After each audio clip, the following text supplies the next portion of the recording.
Bapak, kami bersyukur di pagi hari ini Tuhan, kami masih boleh berkumpul bersama saudara-saudara kami yang kami kasihi melalui Zoom ini. Tuhan Yesus, hadirlah bersama kami, berbicaralah kepada kami. Di dalam nama Tuhan Yesus kami sudah siap mendengarkan firman-Mu. Urapi kami Tuhan semuanya, terlebih hamba-Mu yang akan menyampaikan firman Tuhan, agar segala sesuatu yang hamba-Mu sampaikan adalah benar-benar berasal daripada-Mu. Hikmat pewahyuan dari surga mengalir atas hamba-Mu. Berfirmanlah kepada kami. Kami siap, kami siap, kami siap Tuhan. Terpujilah nama-Mu sampai selama-lamanya. Haleluya. Yang percaya katakan, amin. Shalom saudaraku sekalian, selamat pagi semuanya.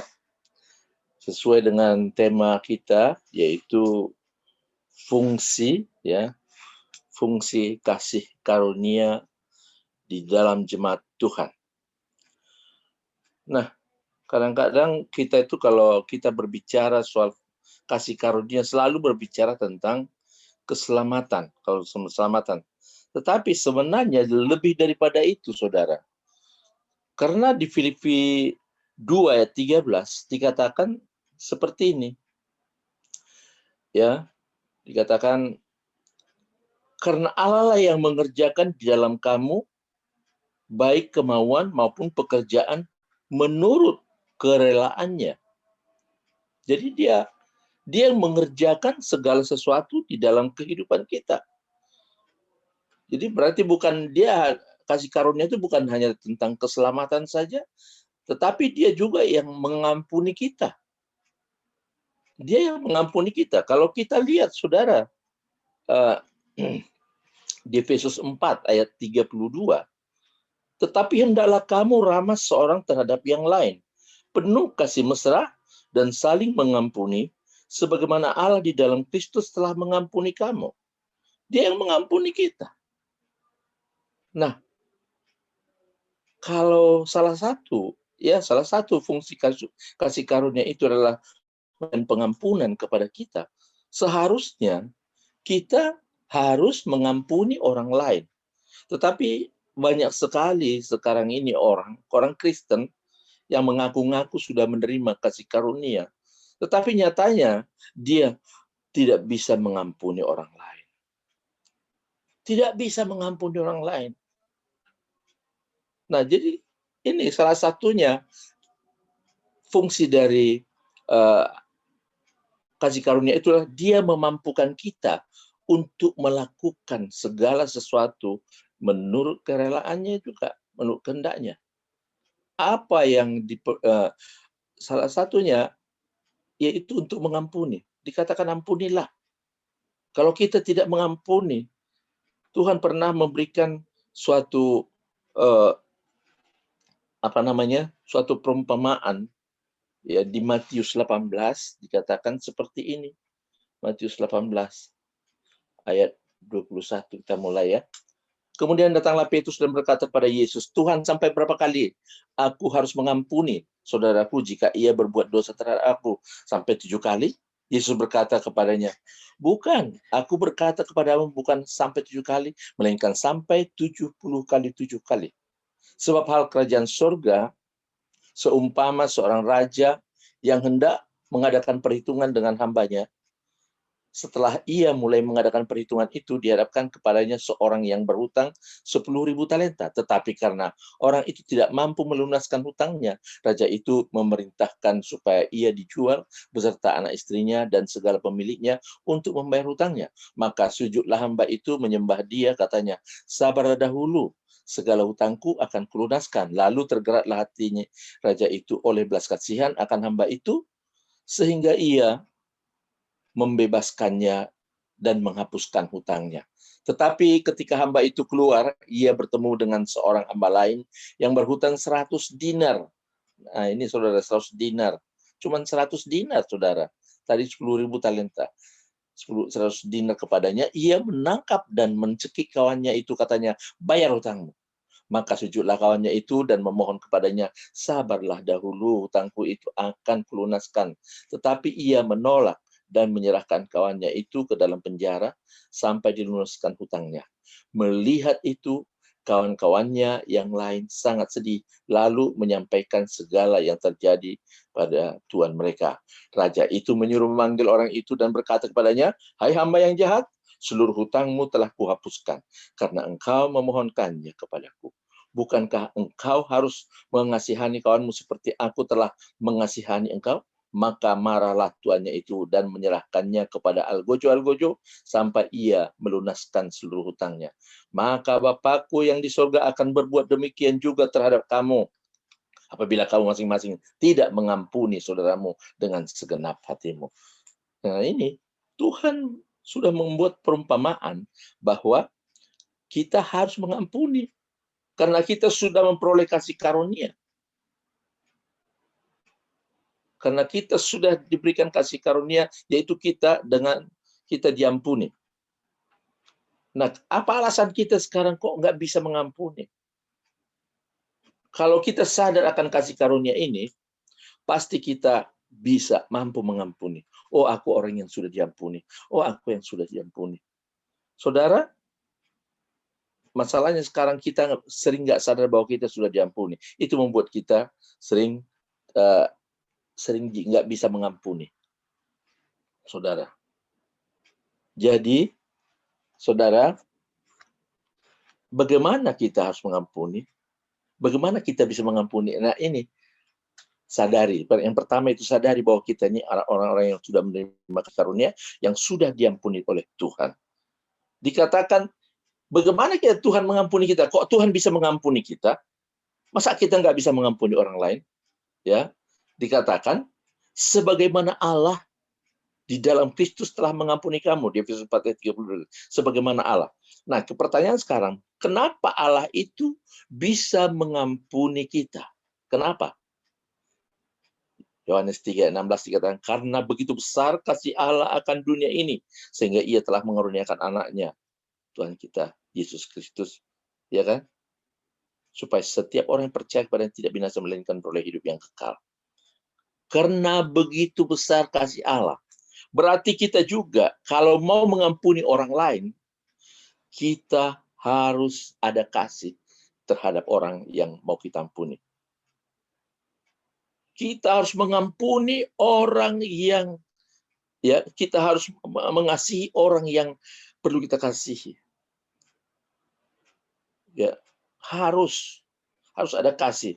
Kalau misalnya tidak ada kasih itu, ya, saudara harus bisa meminta kepada Tuhan.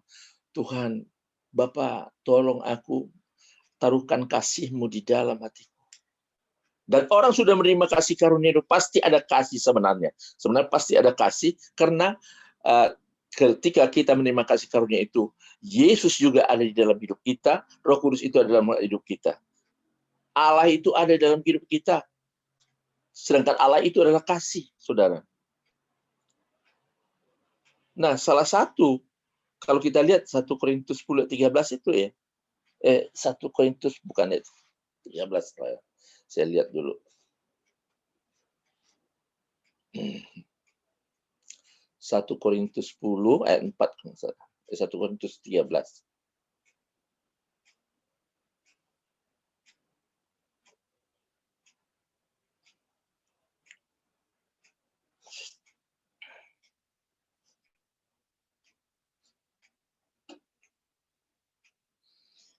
Di 1 Korintus dikatakan kasih itu, ya, kasih itu sabar, ya. Kasih itu juga murah hati. Kasih itu mengampuni. Nah, di situ kita harus bisa mengampuni.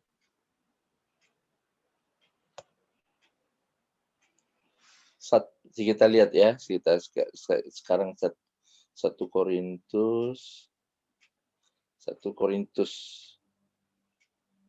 13 ayat 4 kita mulai. Kasih itu sabar, kasih itu murah hati, ia tidak cemburu, ia tidak memegahkan diri, dan tidak sombong. Ia tidak melakukan yang tidak sopan dan tidak mencari keuntungan diri sendiri. Dia tidak pemarah dan tidak menyimpan. Nah, tidak menyimpan kesalahan orang lain. Kalau saudara punya kasih, pasti tidak menyimpan kesalahan orang lain.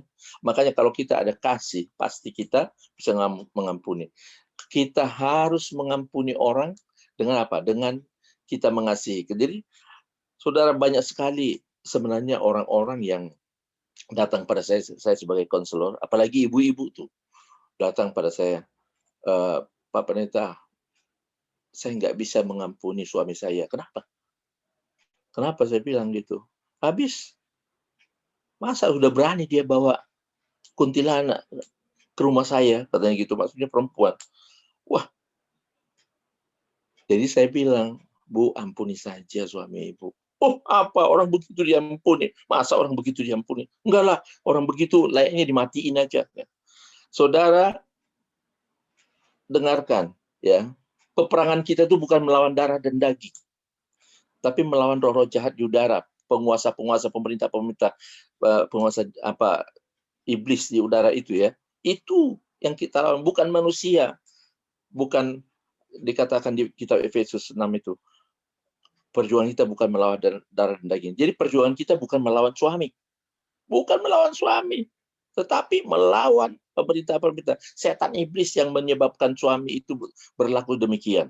Kita berdoa saja. Dia doakan saja suami ibu, ampuni saja ya. Oh, saya belum bisa mengampuni, Pak Pendeta. Saya nggak bisa mengampuni yang begitu. Ya kalau gitu, Ibu doa deh. Saya tuntun doanya. Oke ya? Ibu katakan, Tuhan Yesus, ampuni suamiku. Terus, nggak bisa nih. Tuhan Yesus, Tuhan Yesus, ampuni. Saya bilang gitu. Saya paksa. Ampuni. Tuhan Yesus, ampuni suamiku. Ayo, Tuhan Yesus, ambil saja nyawanya Tuhan. Nah, saudara, ambil saja nyawanya Tuhan gitu. Dia iyalah. Saudara, saya katakan, nggak mampu katanya. Tuhan tidak pernah menyuruh orang tanpa memberikan kemampuan kepada kita. Karena dialah yang mengerjakan segala sesuatu dalam kehidupan kita. Pasti mampu. Pasti mampu. Jadi kalau kita memang mengasihi orang itu bukan menganggap dia musuh, pasti kita bisa mengampuni. Oh, bukan suamiku ini yang jahat. Dia terpengaruh sama setan aja. Ya udahlah, ku ampuni. Kalau kita betul-betul rela mengampuni begitu ya, pasti itu. Dan Roma 12 ayat 14 berkata apa, saudara? Berkatilah siapa yang menganiaya kamu, berkatilah dan jangan mengutuk, ya kan gitu. Itu firman Tuhan. Nggak mungkin ada firman yang nggak bisa kita lakukan. Pasti bisa kita lakukan. Itu. Kenapa? Karena dia yang mengerjakan segala sesuatu dalam kehidupan kita. Yesaya 26 dikatakan begini. Yesaya 26 ayat 12 dikatakan begini. Ya Tuhan, Engkau akan menyediakan damai sejahtera bagi kami, sebab segala sesuatu yang kami kerjakan, Engkaulah yang melakukannya bagi kami. Nah itu. Ya Tuhan, Engkau akan menyediakan damai sejahtera bagi kami, sebab segala sesuatu yang kami kerjakan, Engkaulah yang melakukannya bagi kami. Jadi kita nggak bisa mengampuni itu karena kita nggak mengandalkan Tuhan, nggak berserah kepada Tuhan. Aku tahu Tuhan, Engkau yang melakukan segala sesuatu. Makanya kita nggak boleh sombong, saudara. Sebab keberhasilan kita, apapun keberhasilan kita, itu bukan karena kita, tapi karena Tuhan. Bahkan untuk melakukan firman Tuhan aja, ya, Yesaya 26 ayat 7, itu Tuhan yang melakukannya sebenarnya. Perkataannya begini, Yesaya 26 ayat 7. Jejak orang benar adalah lurus, sebab Engkau yang merintis jalan lurus baginya. Coba, jejak orang benar. Orang bisa benar, bisa melakukan firman Tuhan. Kenapa?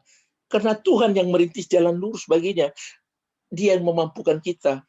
Jadi kalau dia perintahkan berkati suamimu, berkati orang yang menjahatimu, gitu ya, berkati orang yang berbuat jahat,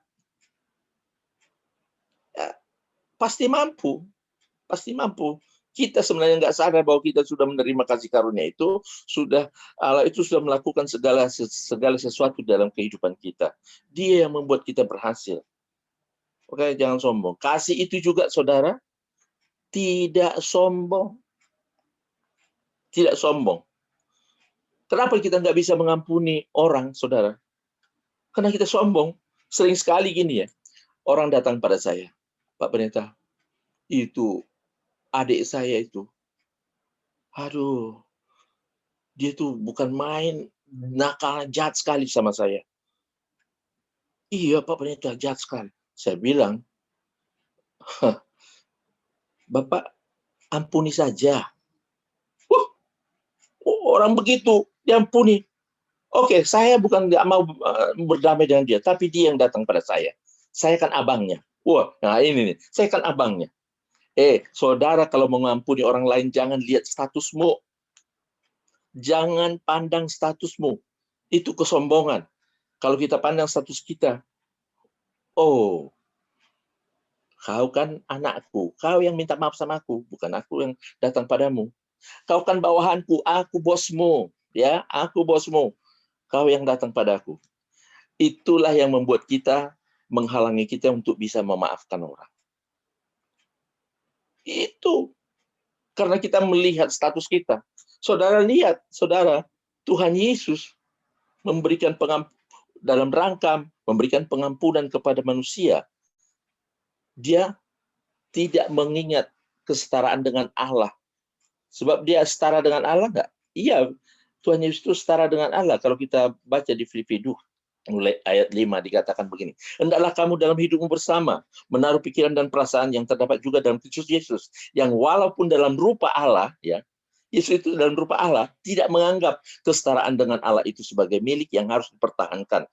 Melainkan telah mengosongkan dirinya sendiri dan mengambil rupa sebagai seorang hamba dan menjadi sama dengan manusia. Dan dalam keadaan sebagai manusia, ia telah merendahkan dirinya dan tak sampai mati, bahkan sampai mati di kayu salib. Saudara lihat, dalam rangka memberikan pengampunan, dia merendahkan dirinya. Dia tidak sombong, tidak menganggap kesetaraan dengan Allah itu, artinya tidak mempertahankan statusnya sebagai Allah. Tapi dia menurunkan derajat sampai seorang hamba. Kita juga begitu. Kalau kita memberikan pengampunan terhadap orang lain, saudara, kita harus merendahkan diri kita. Jangan, oh, dia kan adikku. Wah, kalau orang Batak kan aku kan hula-hulanya dia, boruku. Harus dia bawa babi dulu sama aku baru kurampuni. Nah, gitu kan? Seharusnya bukan begitu. Jangan pandang statusmu. Kasih itu tidak sombong. Dan juga saudara, bagaimana kita bisa melupakan, ya, jangan ingat-ingat lagi, ya, jangan ingat-ingat lagi pelanggaran dia, jangan ingat-ingat lagi kesalahan dia. Antara suami istri saya sering ingatkan itu. Ibu, saya bilang itu, jangan ingat-ingat kesalahan Bapak. Jangan ingat, tapi lihatlah, ingatlah apa yang dulu, waktu masih pacaran, ya kan? Bagaimana, yang indah-indah itu aja ingat. Kalau yang jahat-jahatnya jangan. Pasti bisa mengampuni, saya bilang begitu. Nah ini, kalau orang punya kasih, harus bisa melupakan. Tidak dengan apa? Dengan tidak sombong. Saudara, harus ada kasih itu. Kasih itu tidak, kasih yang dari Tuhan itu sebenarnya tidak pamrih. Pernah dulu kan ada seorang datang kepada saya, saya pas lagi khotbah ini saya khotbahkan dulu. Jadi terus habis ibadah langsung dia temuin saya, dia katakan begini, Pak, saya sebenarnya sudah mau bunuh anak saya. Loh, kenapa? Iya, Pak. Itu dari kecil, Pak. Saya pelihara dia. Sekarang sudah jadi orang. Dulu jadi apa? Saya bilang begitu. Jadi monyet apa? Saya bilang gitu. Oh, enggak, Pak. Maksudnya dulu dia itu kan anak yang saya angkat. Dan sekarang sudah berhasil, katanya. Masa saya dibikin berutang kepadanya sehingga perusahaan saya diambil sama dia. Jadi rupanya anaknya ini punya perusahaan, dia juga punya perusahaan gitu. Bayangkan saya dibikin berhutang. Jahat sekali, Pak. Jadi perusahaan saya diambil sama dia, katanya. Sudah mau saya bunuh itu, Pak, katanya. Berarti dulu Bapak pamrih ya, menolong dia waktu dia terlantar, Terus Bapak pamri sebenarnya. Sebenarnya Pak, saya bilang gitu, kalau kita mau menolong orang, ya, kalau kita mau menolong orang, jangan pamrih, jangan ingat-ingat apa yang kita perbuat. Nah, kalau kita ingat apa yang diperbuat orang, ya, kalau kita ingat apa yang diperbuat orang, itu akan menyakitkan.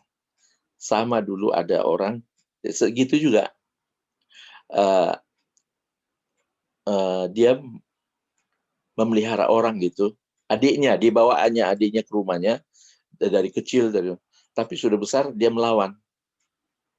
Terus tibalah dia sakit, yang apa ini, yang merawat ini. Itu si anu itu, ya masa aku sakit nggak ditelepon aja enggak, aduh, nggak datang besuk,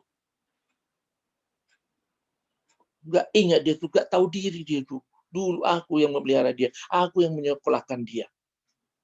Itu akan membuat kita lebih sakit hati, saudara.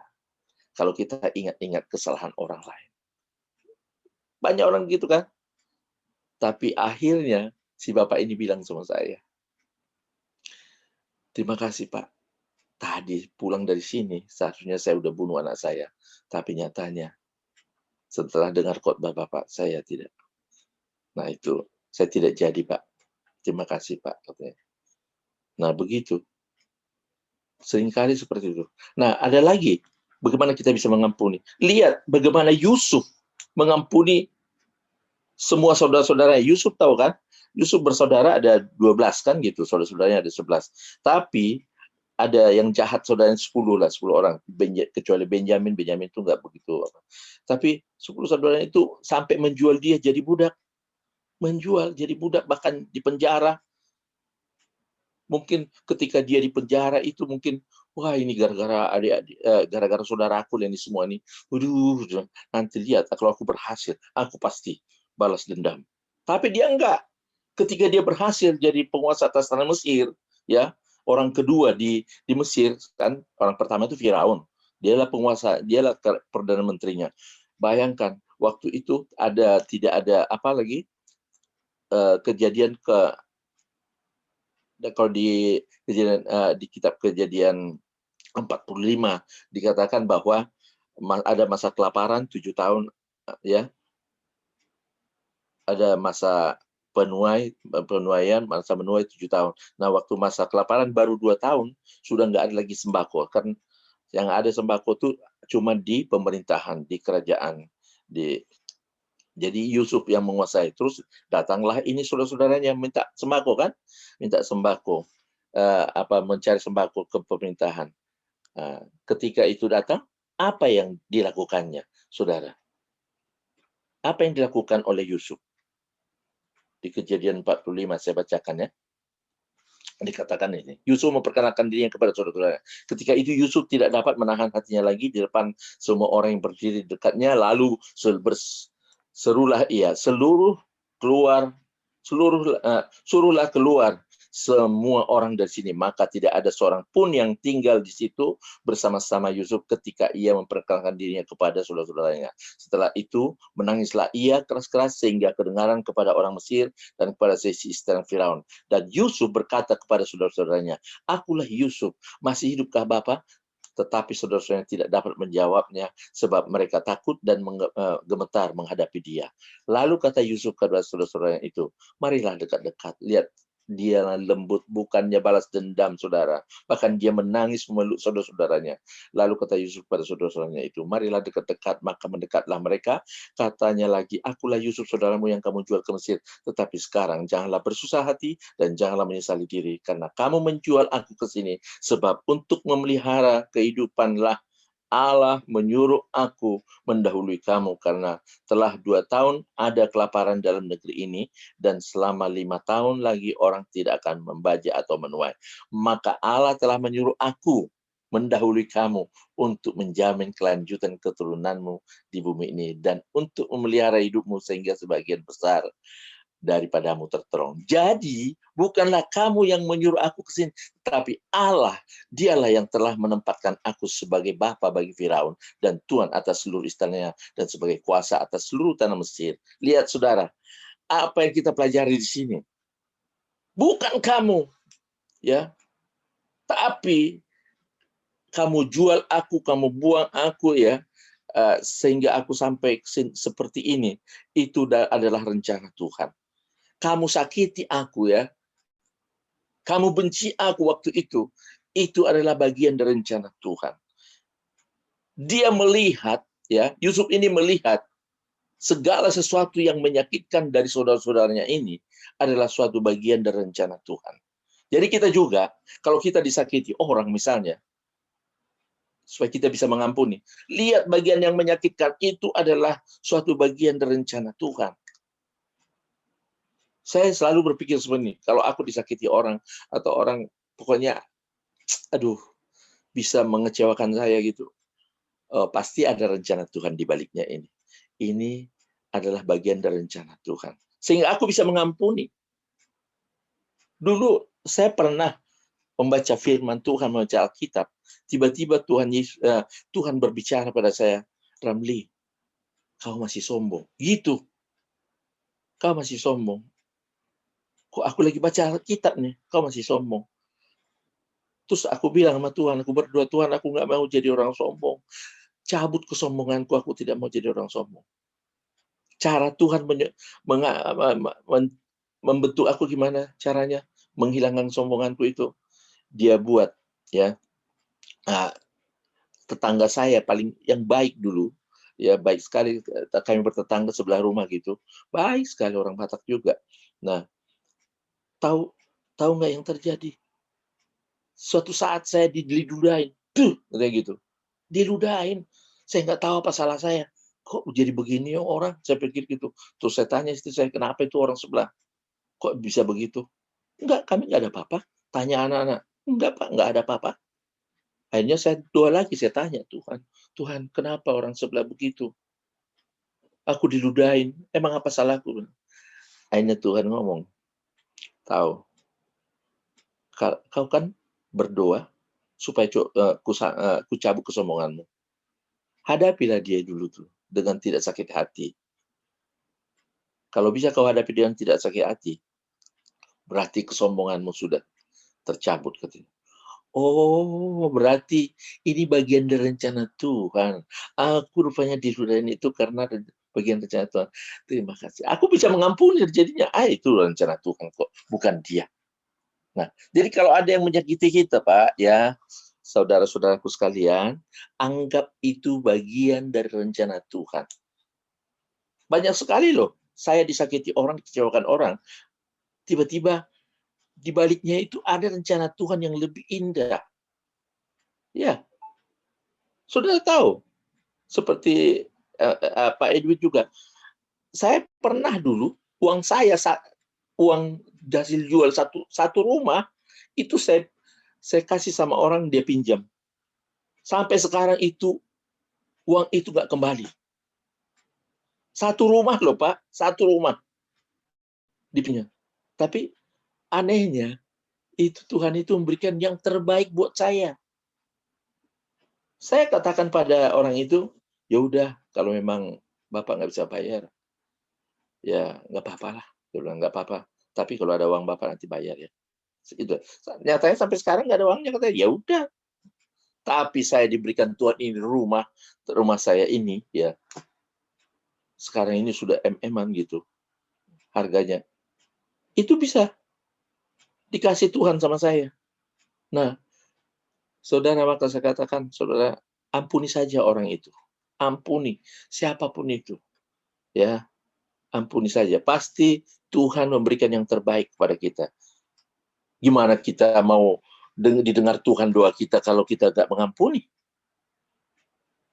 Makanya dikatakan Yesaya 59 ayat 1 dan 2 dikatakan, bukan kurang panjang tangan Tuhan, bukan kurang tajam telinganya untuk mendengar doa kita, tapi yang menjadi pemisah antara engkau dan Allahmu adalah segala dosa-dosamu, segala kejahatanmu. Berarti kalau kita tidak mengampuni orang, dosa-dosa kita kan dikatakan masih tetap ada kan? Kalau kita tidak mengampuni, kita juga tidak diampuni. Berarti dosa kita tetap ada. Kalau dosa kita tetap ada, berarti doa kita juga tidak didengar oleh Tuhan.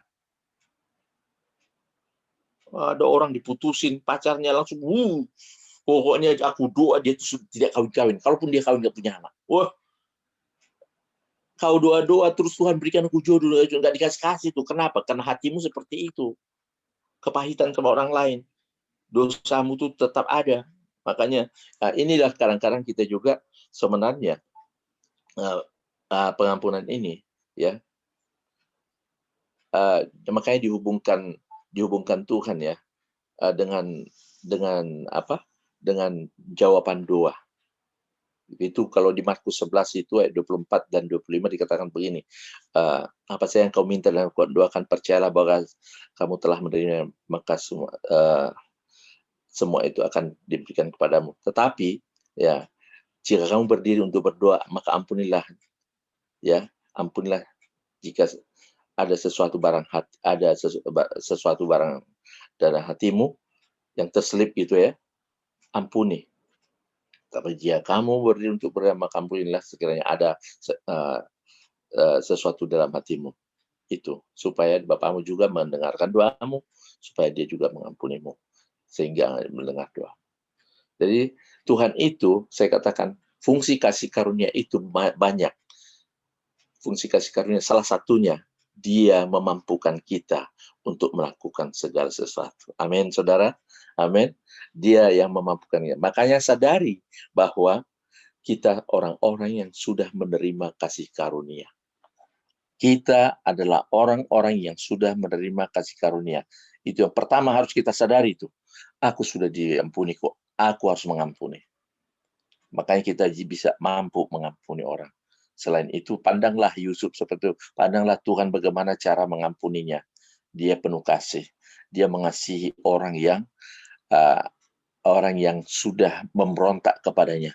Ya kan? Orang yang sudah menyakiti hatinya. Dia mengasihi kita. Demikian firman Tuhan buat kita sekalian. Mari kita berdoa. Bapa, kami bersyukur buat firman-Mu yang telah Kau taburkan di hati kami saat ini. Tuhan, biarlah Kau berikan kami kemampuan untuk melakukan firman-Mu ini. Dan kami tahu Tuhan, kasih karunia-Mu itu yang memampukan kami. Karena Engkaulah yang mengerjakan segala sesuatu dalam kehidupan kami. Apapun itu, bahkan untuk melakukan firman-Mu Tuhan. Kami tidak akan mampu tanpa Engkau yang melakukannya bagi kami.